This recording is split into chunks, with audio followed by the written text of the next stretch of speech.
नमस्कार दोस्तों, welcome back to the channel. दोस्तों, जैसा कि आपको पता है कि 9 सितंबर यानी कि लास्ट डे यानी कि कल को 9 सितंबर 2024 को जीएसटी की काउंसिल मीटिंग हुई है। ये जीएसटी काउंसिल की 54th मीटिंग थी और इसमें बहुत से इम्पोर्टेंट डिसीजन लिए गए हैं। अब उन डिसीजन में से हम लोग आज की इस वीडियो में 6 मोस्ट मेजर इम्पोर्टेंट डिसीजन जो आउटकम आया है इस मीटिंग का, वो डिस्कस करने वाले इस वीडियो में, जो कि बहुत ही ज़्यादा इंपॉर्टेंट है। एज ए टैक्स पेयर हमें पता है कि बहुत से टैक्स पेयर जो है कुछ पर्टिकुलर डिसीजन के बारे में वेट कर रहे थे इस मीटिंग से आउटकम आए, तो वैसे भी 2 डिसीजन वो आए हैं, वो भी हम लोग डिस्कस करने वाले हैं। तो चलिए विदाउट वेस्टिंग टाइम हम लोग वीडियो में आगे बढ़ते हैं। लाइक से जरूर करते चलिएगा वीडियो को। अगर चैनल पर पहले विजिट कर रहे हैं तो चैनल को सब्सक्राइब करना नहीं भूलिएगा, बेल आइकन को ऑल पर सेट कर लीजिए ताकि ऐसे रेगुलर वीडियो आपके पास पहुँचते रहे। चलिए विदाउट वेस्टिंग टाइम हम लोग एक एक करके सारे मेजर जो डिसीजन है वो हम लोग डिस्कस कर लेते हैं। देखिए, सबसे पहला जो है मेटल स्क्रैप का। अगर अब आप किसी अनरजिस्टर्ड सप्लायर से मेटल स्क्रैप खरीदते हैं एज ए रिसिपिएंट, तो अब आपको उसको आरसीएम में पेमेंट करना पड़ेगा। ठीक है, मान लीजिए अगर आपका वेंडर कोई अनरजिस्टर्ड है और उससे आप मेटल स्क्रैप खरीदते हैं, तो वो मेटल स्क्रैप के अगेंस्ट में आपको उसको आरसीएम पे करना पड़ेगा और उस आरसीएम का बाकायदा जीएसटी 3B भरते समय आप इनपुट टैक्स क्रेडिट भी ले लेंगे। ठीक है, इसके अलावा उस पर 2% का टीडीएस भी लगेगा। ठीक है, ये तो हो गया पहला। उसके बाद जो दूसरा डिसीजन इंपॉर्टेंट वाला है वो है आपका रेंटिंग ऑफ कमर्शियल प्रॉपर्टी। देखिए, जिससे पता है कि मान लीजिए अगर आप भाड़े पे लेते हैं, आपका कंपनी है, या मान लीजिए आप एक अनरजिस्टर्ड पर्सन है, जीएसटी में आपका रजिस्ट्रेशन नहीं है और आपके पास कमर्शियल प्रॉपर्टी है। देखिए, पहले तो डोमेस्टिक वाला ऑलरेडी था ही, जिस पे आरसीएम देना पड़ता था कि अगर आप अनरजिस्टर्ड है और आपके पास कोई डोमेस्टिक प्रॉपर्टी है और उसको लेट आउट करते हैं, भाड़े पे देते हैं, तो उसको आरसीएम में पे करना पड़ता है रेसिपिएंट को। अब उसमें क्या है, कमर्शियल प्रॉपर्टी भी ऐड कर दी गई है।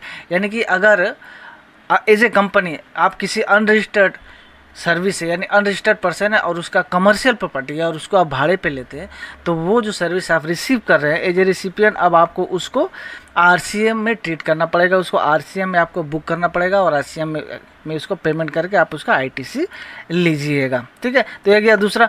तीसरा जो इम्पोर्टेंट डिसीजन आया है वो है आपका ऑक्सिलरी और related service of transportation by GTA. देखिए भाई, क्या है, जीटीए जो सर्विस प्रोवाइड करता है ट्रांसपोर्टेशन का, तो अब क्या है भाई, अगर ट्रांसपोर्टेशन के साथ साथ कोई रिलेटेड इंटरमीडिएट या ऑक्सिलरी सर्विस प्रोवाइड करता है ट्रांसपोर्टर, तो वो भी क्या है, टैक्सेबल होगा। अब जिस रेट से आप ट्रांसपोर्टेशन का चार्ज करते हैं, जो जीएसटी लगा से, उसी रेट से आप ऑक्सिलरी जो सर्विस देंगे एज ए जीटीए, वो भी आपका टैक्सेबल होगा। ये आ गया है, ये अपडेट आ गया है, इंपॉर्टेंट अपडेट है ट्रांसपोर्टर और जीटीए के लिए। ठीक है, तो चलिए भैया, अब सबसे जो इम्पोर्टेंट वाला जो डिसीजन है जिसका सभी लोग बेसब्री से वेट कर रहे थे, सभी टैक्स पेयर, वो है भैया चौथा नंबर, जो कि है procedure and condition for waiver of interest and penalty for the financial year 2017 से लेकर 2020 तक। जी हाँ दोस्तों, 2017-18, 2018-19, 2019-20, ये 3 सालों के लिए, जैसे कि आपको पता है कि 53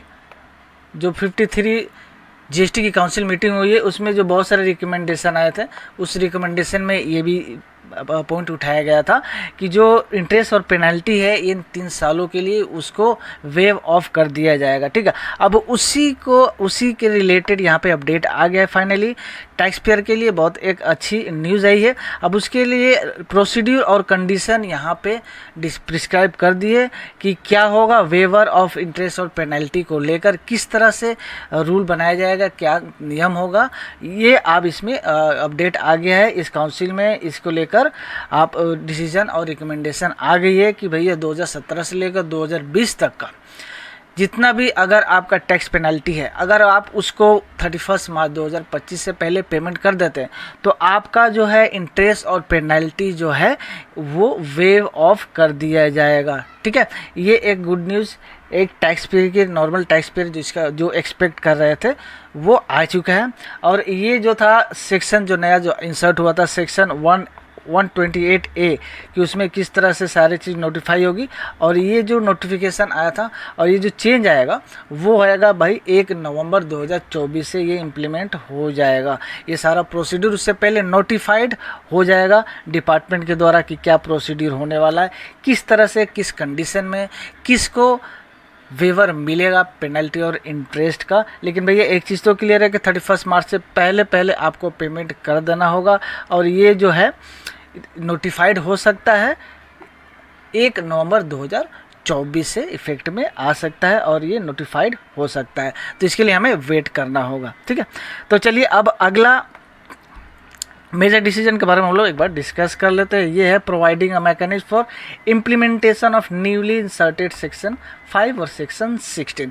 देखिए 16(4) के कंडीशन में भी ये प्रीवियस जो मीटिंग हुई थी काउंसिल की, उसमें रिकमेंडेशन आई थी कि जो सेक्शन 16(4) का जो टाइम लिमिट है फॉर द फाइनेंशियल ईयर्स 2017 से लेकर 2017-18, 18-19, 19-20, 20-21, इन 3-4 सालों के लिए जो भी आपका टाइम लिमिट होता है अंडर सेक्शन 16(4), जो 16(4) का जो कंडीशन होता है ना भैया कि आपका हर सितंबर से पहले पहले आपका आईटीसी ले लेना होगा किसी भी फाइनेंशियल ईयर का, तो उसके लिए ये भी आपका लास्ट जो मीटिंग हुआ था 53 जीएसटी की काउंसिल मीटिंग, उसमें रिकमेंडेशन आई थी कि ये जो 17 से लेकर 2021 तक का उसको बढ़ाकर आपका 2021 तक कर दिया जाए। ठीक है, तो उसको लेकर भी इस काउंसिल मीटिंग में एज एक्सपेक्टेड डिसीजन आ गई है।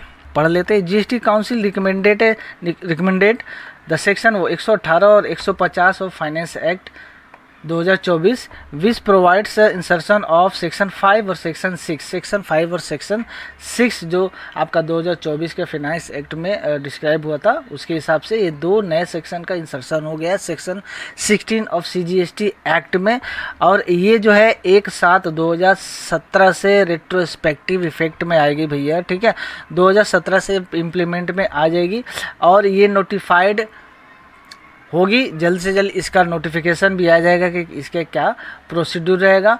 ये जो 16(4) का जो टाइम लिमिट है, यानी कि जो आपका सितंबर वाला हर महीने का जो 2017 से था, उसको बढ़ाकर आप टाइम लिमिट बढ़ा दिया जाएगा, और इसके लिए 2 नए सेक्शन का इंसर्शन हो गया, सेक्शन 5 और सेक्शन 6। और भैया जो लास्ट वाला जो इम्पोर्टेंट है, ये देखिए हम लोग जितने भी पॉइंट जो मेजर वाला अभी जो नया कल का डेट में मीटिंग खत्म हुआ, हम लोग एक ओवरव्यू यहाँ पे देने की कोशिश कर रहे हैं। हर एक पॉइंट के ऊपर एक डिटेल वीडियो बनेगी। तो भैया लास्ट वाला जो सबसे इम्पोर्टेंट जो अपडेट आया है, जो डिसीजन है, वो है भाई B2C का इन्वॉइसिंग भी अब होगा। ठीक है, अब डिपार्टमेंट ने बोल दिया है कि B2C का इन्वॉइसिंग होगा, लेकिन अब B2C का इन्वॉइसिंग जो होगा वो पायलट बेसिस पे डिपार्टमेंट जो है इसको चालू करेगी। The GST council recommended to roll out a pilot project for B2C invoicing following the successful implementation of the invoicing in B2B, क्योंकि B2B का जो इन्वॉइसिंग का जो इम्प्लीमेंटेशन है वो उसको सक्सेस देखते हुए डिपार्टमेंट ने B2C वाले ट्रांजेक्शन को भी इन्वॉइसिंग के दायरे में लाना चाह रही है, और इसके लिए एक पायलट प्रोजेक्ट भी यहाँ जो डिपार्टमेंट है वो रिकमेंड की है कि अब इसको एक पायलट प्रोजेक्ट चालू किया जाएगा, जिसके अंदर में B2C का इन्वॉइसिंग किया जाएगा। अब उस पायलट प्रोजेक्ट के दौरान जो खामियां होगी उसकी पूरी की जाएगी, कितना हद तक वो सक्सेस होगा उसके बेसिस पे इसको भी फाइनल इम्प्लीमेंटेशन किया जाएगा। ये मेजर 6 जो है डिसीजन है जो कल के मीटिंग से बाहर आया है, और ये बहुत इंपॉर्टेंट है।